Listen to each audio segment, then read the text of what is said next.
નમસ્કાર વિદ્યાર્થી મિત્રો, આજે આપણે ગોલીય અરીસામાં કાર્ટેશિયન સંજ્ઞા પદ્ધતિનો ઉપયોગ કરી જુદા જુદા અંતરો કેવી રીતે શોધી શકાય તેનો અભ્યાસ કરીશું। આ અંતરોની મદદથી આના પછીના જે કેલ્ક્યુલેશન વાળા દાખલા આવશે અને થિયરી પ્રશ્નો પૂછાશે તેના માટે આ ગણતરી સમજવી ખાસ જરૂરી છે, તેથી આજના વિડીયોમાં પૂરેપૂરું ધ્યાન રાખજો। ગોલીય અરીસા માટે કાર્ટેશિયન સંજ્ઞા પદ્ધતિ કેવી રીતના સમજી શકાય? તો કાર્ટેશિયન સંજ્ઞા પદ્ધતિ એટલે કે આપણે જે આલેખ દ્વારા અંતર દર્શાવીએ છીએ એ જ કાર્ટેશિયન સંજ્ઞા પદ્ધતિ કહેવાય। તો આપણે સૌથી પહેલા આલેખમાં સમજી લઈએ કે કયા અંતર ધન હોય અને કયા અંતર ઋણ હોય। તો આપણે જે આલેખ દર્શાવીએ છીએ એમાં આપણને ખબર છે કે અહીં x લખીએ છીએ, અહીં x ડેશ લખીએ છીએ, 9મા ધોરણમાં ભણી ગયા છીએ। ઉપર y લખીએ છીએ, નીચે y ડેશ લખીએ છીએ। જે ડેશ વાળા અંતર દર્શાવે છે એ ઋણ અંતર દર્શાવે છે, આપણને ખબર છે। x અને y ધન અંતર દર્શાવે છે, અહીં ઉગમ બિંદુ હોય। તો આ જે આલેખ આપણે દર્શાવીએ છીએ એ દ કાર્તેય શોધ્યો, તેથી તેનું નામ કાર્ટેશિયન સંજ્ઞા પદ્ધતિ કહેવામાં આવે છે। હવે ગોલીય અરીસામાં કઈ રીતના આપણે કાર્ટેશિયન સંજ્ઞા પદ્ધતિનો ઉપયોગ કરી શકાય તે સમજવા માટે સૌથી પહેલા તમારે ગોલીય અરીસાનું ધ્રુવ p એ ઉગમ બિંદુ ઉપર આવવું જોઈએ તે રીતના ગોલીય અરીસો લેવાનો હોય। જેમ કે આપણે અંતર્ગોળ અરીસો લઈએ, એક અંતર્ગોળ અરીસો લઈએ તો અંતર્ગોળ અરીસો એવી રીતના દર્શાવવો પડે કે જેથી અંતર્ગોળ અરીસાનું ધ્રુવ p, ખાસ ધ્યાન રાખજો, અંતર્ગોળ અરીસાનું ધ્રુવ p ને ઉગમ બિંદુ ઉપર આપણે મૂકવાનું છે। પછી અંતર ગણતરી કરવાની છે। સૌથી પહેલા ધ્રુવ p એ ઉગમ બિંદુ o ઉપર આવવું જોઈએ। હવે આપણે સમજીએ કે જો દાખલ થતું કિરણ જે આપાત કિરણ છે એ આપાત કિરણને આપણે આ સાઈડથી દર્શાવવામાં આવે છે, x ડેશ બાજુથી x તરફ આપાત કિરણ હોય છે।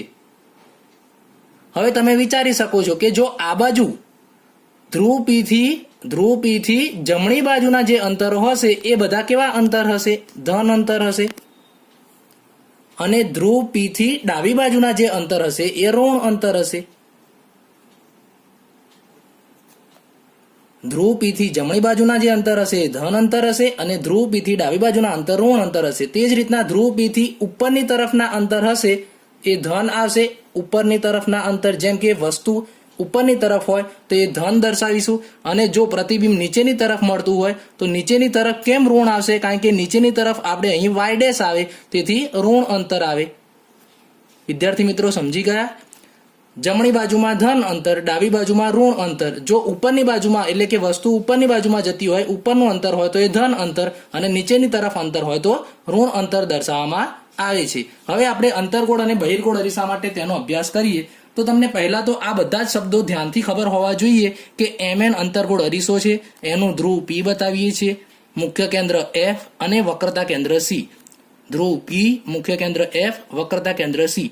હવે આપણે જે 6 આકૃતિઓનો અભ્યાસ કર્યો હતો એમાંથી બીજા નંબરની આકૃતિ જેમાં વક્રતા કેન્દ્ર c થી થોડે દૂર વસ્તુને મૂકવામાં આવે, વક્રતા કેન્દ્ર c થી થોડે દૂર વસ્તુને મૂકવામાં આવે તો એનું પ્રતિબિંબ c અને f ની વચ્ચે રચાતું હતું, અને જે વસ્તુ કરતા નાનું હતું એ આપણે પ્રતિબિંબ દર્શાવી દીધું। હવે દરેક અંતરને કયા નામે દર્શાવવામાં આવે છે? પહેલી વસ્તુ તો દરેકે દરેક અંતર ધ્રુવ p થી માપવામાં આવે છે, તેથી p થી મેં આ એક રેખા દોરી દીધી છે। હવે આપણે કયા કયા અંતરોનો અભ્યાસ કરવાનો છે? તો આપણે પહેલું અંતર જોઈએ, p થી b સુધીનું અંતર। p થી b સુધીનું અંતર તેને વસ્તુ અંતર કહેવામાં આવે છે। વસ્તુ અંતરને આપણે u સંજ્ઞા વડે દર્શાવીએ છીએ।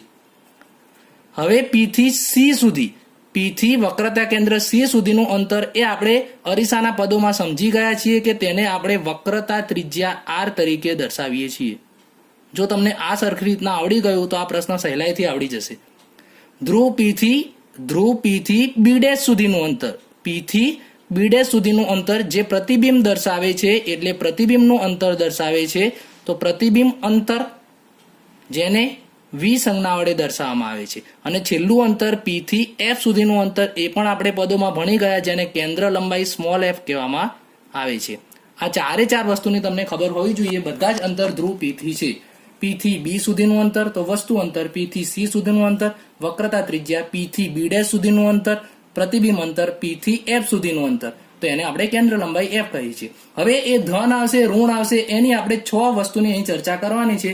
સૌથી પહેલા અરીસાની કેન્દ્ર લંબાઈ વિચારીએ તો કેન્દ્ર લંબાઈ ક્યાંથી ક્યાં સુધીનું માપ આવે? કેન્દ્ર લંબાઈ p થી f સુધીનું માપ આવે। p f દરેકે દરેક અંતર આપણે p થી લઈએ છીએ, એટલે અરીસાની કેન્દ્ર લંબાઈ pf। હવે પીએફ આપણે વિચારીએ કે કાર્ટેશિયન સંજ્ઞા પદ્ધતિમાં ધ્રુવ પી આપણે ક્યાં લઈએ છીએ? ઉગમ બિંદુ. ઉગમ બિંદુથી હવે જમણી બાજુ છે કે બધું જ ડાબી બાજુ છે? તો ઉગમ બિંદુથી બધું જ ડાબી બાજુ છે, ધ્રુવ પી થી બધું ડાબી બાજુ છે. તેથી આ જે કેન્દ્ર લંબાઈ એફ છે એને આપણે માઇનસ એફ લખીશું. માઇનસ એફ સંજ્ઞા કેમ આવી? કારણ કે ઋણ અંતર દર્શાવે.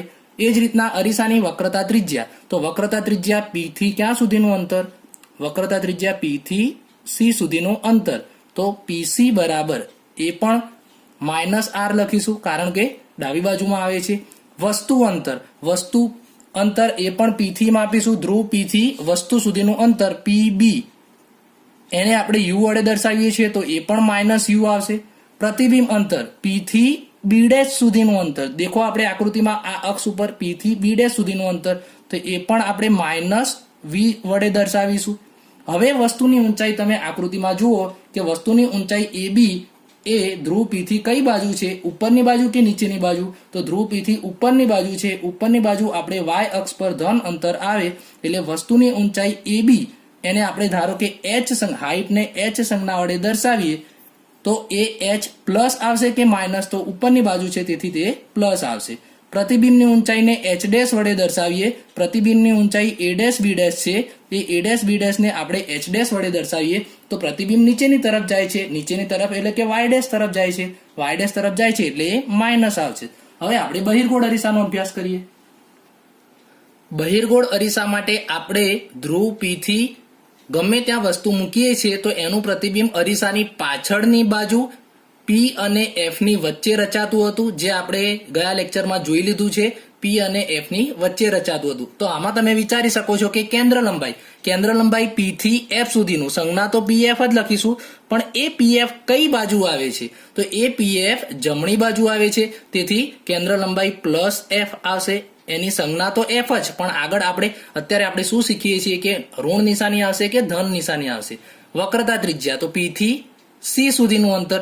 બહિર્ગોળ અરીસામાં કેન્દ્ર લંબાઈ અને વક્રતા ત્રિજ્યા આપણે જમણી બાજુ લઈએ છીએ. તેથી પી થી સી સુધીનું અંતર જેને આપણે વક્રતા ત્રિજ્યા કહીએ છીએ એ વક્રતા ત્રિજ્યા કઈ બાજુ મળે છે? તો જમણી બાજુ મળે છે. તેથી વક્રતા ત્રિજ્યા પણ જમણી બાજુ હોવાથી પ્લસ આર સંજ્ઞા આવશે. વસ્તુ અંતર પી થી બી સુધીનું અંતર. આકૃતિમાં જુઓ પી થી બી સુધીનું અંતર કઈ બાજુમાં છે? તો પી થી બી સુધીનું અંતર ડાબી બાજુમાં છે. તેથી એ માઇનસ યુ આવશે. પ્રતિબિંબ અંતર પી થી બી ડેશ સુધીનું અંતર તો એ કઈ બાજુ છે? જમણી બાજુ છે. તેથી પ્લસ વી આવશે. વસ્તુની ઊંચાઈ એ બી તો વસ્તુ ઉપરની તરફ છે તેથી એની હાઈટ પ્લસમાં જ આવશે. પ્રતિબિંબની ઊંચાઈ એ ડેશ બી ડેશ. પ્રતિબિંબની ઊંચાઈ પણ ઉપરની તરફ છે તેથી તેની હાઈટ એચ ડેશ જે છે એ પણ આપણે પ્લસમાં જ લઈશું કારણ કે ઉપરની તરફ છે. હવે અરીસાનું સૂત્ર એટલે શું તેને ગાણિતિક સ્વરૂપમાં દર્શાવો તો સિમ્પલ તમારે એ યાદ રાખવાનું છે કે યુ વી એફ આ ત્રણ વચ્ચેનો સંબંધ દર્શાવતા સૂત્રને અરીસાનું સૂત્ર કહે છે. હવે તમને યુ વી અને એફ એ સરળતાથી આવડી ગયું છે. યુ એટલે કે વસ્તુ અંતર, વી એટલે કે પ્રતિબિંબ અંતર અને એફ એટલે કે કેન્દ્ર લંબાઈ.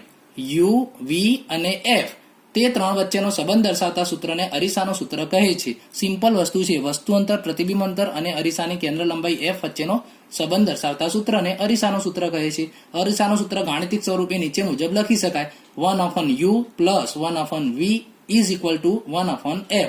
હવે આ અરીસાના સૂત્રમાં બહિર્ગોળ અને અંતર્ગોળ અરીસામાં આપણે જે કાર્ટેશિયન સંજ્ઞા પદ્ધતિનો ઉપયોગ કર્યો એની પ્લસ માઇનસ નિશાની મૂકી અને એના દાખલા પરીક્ષામાં પૂછાય છે.